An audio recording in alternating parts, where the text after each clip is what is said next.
AP deputy CM Pawan Kalyan పని రాక్షసుడిగా మారారా అంటే జరుగుతున్న పరిణామాలు చూస్తుంటే నిజమే అని చెప్పాలి. తన శాఖల్లో పట్టు సాధించడంతో పాటుగా తరచూ క్షేత్రస్థాయిలో ఆయన పర్యటిస్తున్నారు.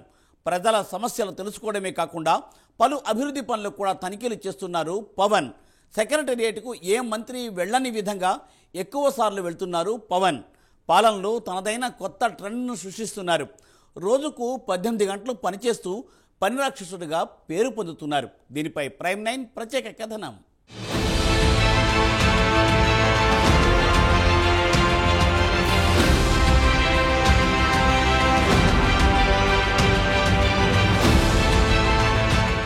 పార్టీ స్థాపన నుంచి జనసేనాని పవన్ కళ్యాణ్ తనదైన శైలిలో ముందుకు పోతున్నారు. ప్రజాప్రతినిధి అంటే ప్రజలతో మమేకమై వారి సమస్యలు తీర్చడం. రాజకీయాలకే సరికొత్త నిర్వచనం ఇచ్చిన పవన్ కళ్యాణ్ పాలనలోనూ తనదైన ట్రెండ్ సృష్టిస్తున్నారు. తరచూ క్షేత్రస్థాయిలో పర్యటనలు జరుపుతున్నారు. తన శాఖకు చెందిన అభివృద్ధి పనులను తనిఖీ చేస్తున్నారు.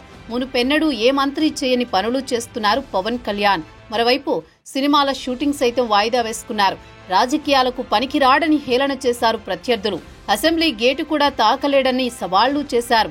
తనపై వస్తున్న విమర్శలను బద్దలు కొడుతూ తాజాగా ఒక మంత్రిగా నిఖార్సైన ప్రజాప్రతినిధిగా రికార్డులకు ఎక్కుతున్నారు. ఓవైపు అనుమానాలు, మరోవైపు సందేహాలు. అన్నింటికీ మించి సినిమా, రాజకీయాల్లో ఏది కావాలో తేల్చుకోవాలన్న సూటిపోటి మాటల నడుమ రాజకీయ ప్రయాణమంత తేలికైన విషయం కాదు. మరోవైపు ఎంత చేసినా ఫలితం దక్కని తీరుతో నిరాశకు గురైనప్పటికీ వెనక్కి తగ్గకపోవడం పవన్ కు మాత్రమే సాధ్యమవుతుంది. పార్టీ పెట్టిన తర్వాత ప్రత్యక్ష ఎన్నికల్లో పోటీ చేసిన తొలిసారి ఘోరమైన ఓటమి చవిచూశారు పవన్ కళ్యాణ్. మరో ఏ నేతైనా ఇలాంటి పరిస్థితికి రాజకీయాలు వదిలి పారిపోయేవాళ్లు. కానీ అక్కడ ఉంది పవన్ కళ్యాణ్, కమిట్మెంట్ గల నాయకుడు. అందుకే ఎన్ని ఒడిదుడుకులు ఎదురైనా నిలబడ్డారు, కలబడ్డారు, పోటీ పడ్డారు, గెలుపొందారు.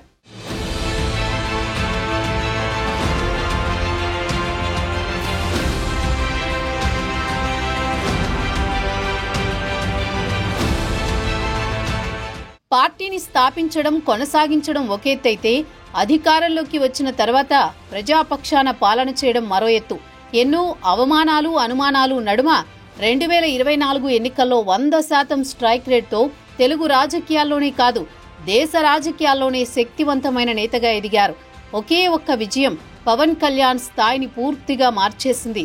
అంతటి అపూర్వ విజయాన్ని సాధించిన వేళ సైతం గాలివాటు గెలుపుకు చేసే వ్యాఖ్యల్ని పెద్దగా పట్టించుకోకుండా తాను చేయాలనుకున్నది చేసుకుంటూ పోతున్నారు పవన్ కళ్యాణ్. ఇప్పుడు ఆయన విషయంలో ఎవరికీ ఎలాంటి సందేహాల్లేని స్థాయికి చేరిపోయారని చెప్పాలి. సినీ నటులకు రాజకీయం వంటబట్టదని, ఒకవేళ గ్లామర్తో ఎన్నికల్లో విజయం సాధించినా పాలనతో ప్రజల మన్ననలు పొందడం అంత ఈజీ కాదనే వ్యాఖ్యలకు చేతలతో బదులిచ్చేశారు పవన్ కళ్యాణ్. ఏపీ డిప్యూటీ సీఎంగా బాధ్యతలు స్వీకరించిన రోజున పవన్ పనితీరు మీద ఎవరికీ ఎలాంటి అంచనాలు లేవు. మరో డిప్యూటీ సీఎంగానే అందరూ భావించారు. కానీ డిప్యూటీ సీఎం బాధ్యతలు చేపట్టిన మొదటి రోజునే 10 గంటల పాటు తన శాఖకు సంబంధించిన అధికారులతో రివ్యూ చేసిన వేళ మొదటిసారి ఆయనలోని లోతు పంచాయతీరాజ్, అటవీ శాఖ అధికారులతో పాటు గ్రామీణాభివృద్ధి శాఖ అధికారులకు బాగా అర్థమైందని రాజకీయ విశ్లేషకులు అంటున్నారు.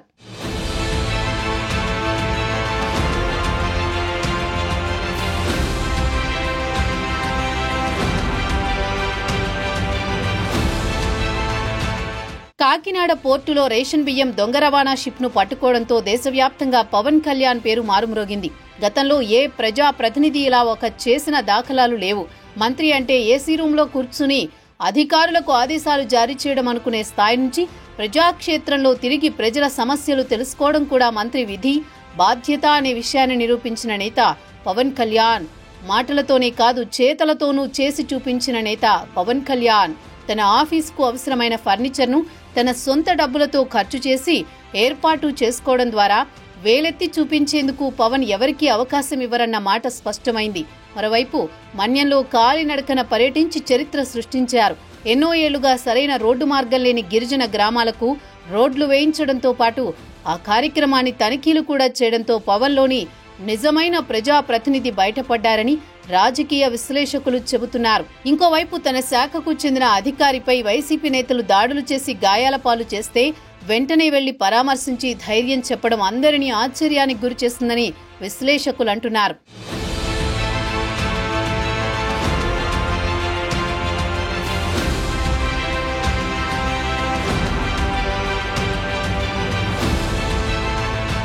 గతంలో చంద్రబాబుకు పని రాక్షసుడు అని పేరుండేది. ఇప్పుడు అంతకు మించి పని రాక్షసుడిగా పవన్ కళ్యాణ్ ముద్రపడ్డారు. రోజుకు 18 గంటలు పనిచేస్తూ ఎప్పటికప్పుడు తన శాఖల మీదే కాకుండా ఒక డిప్యూటీ సీఎంగా రాష్ట్రంలోని అన్ని రంగాలను గమనిస్తూ తగిన సూచనలు చేస్తున్నారు. తన చేతికి పాలనా అధికారం వస్తే తానెలా వ్యవహరిస్తానన్న విషయాన్ని చేతలతో చూపిన వ్యక్తి పవన్ కళ్యాణ్. వరదలు పోటెత్తిన వేళలో మిగిలిన రాజకీయ నేతలకు భిన్నంగా వ్యవహరిస్తూ తాను పనిచేస్తూ అధికారుల చేత పనిచేయించడం మొదలు తన శాఖకు చెందిన పనుల్ని పరుగులు పెట్టించే విషయంలో ప్రగతిని సాధించారని చెప్పాలి. ఈ కొద్ది కాలంలో తన చేతులతో తనకు కొత్త పేరును తెచ్చుకున్నారు. ఇప్పుడు అధికారులు మొదలుకుని ఆయనతో కలిసి పనిచేసే వారి నోటి నుంచి తరచూ వస్తున్న మాట ఆయన పని రాక్షసుడని. మరోవైపు తేడా జరిగితే తోలు తీస్తానన్న మాట చెప్పడం ఒక్క పవన్ కళ్యాణ్ కు మాత్రమే చెల్లిందని విశ్లేషకులు అంటున్నారు. ఏతావాత 2024 తెలుగు రాజకీయాలతో పాటు జాతీయ రాజకీయాలు సైతం పవన్ చుట్టూ తిరగడమే కాదు, ఆయనకు సరికొత్త ఇమేజ్ ను తీసుకొచ్చిందని చెప్పొచ్చు. నిజాయితీ పరుల చేతికి పాలనా అధికారం వస్తే ప్రజల బతుకుల్లోనూ మార్పు వస్తుందని పవన్ కళ్యాణ్తో నిరూపితమవుతుంది. రాబోయే సంవత్సరంలో ఇంకా ఎన్ని ఇలాంటి కార్యక్రమాలు పవన్ కళ్యాణ్ నుంచి చూస్తామో వేచి చూద్దాం.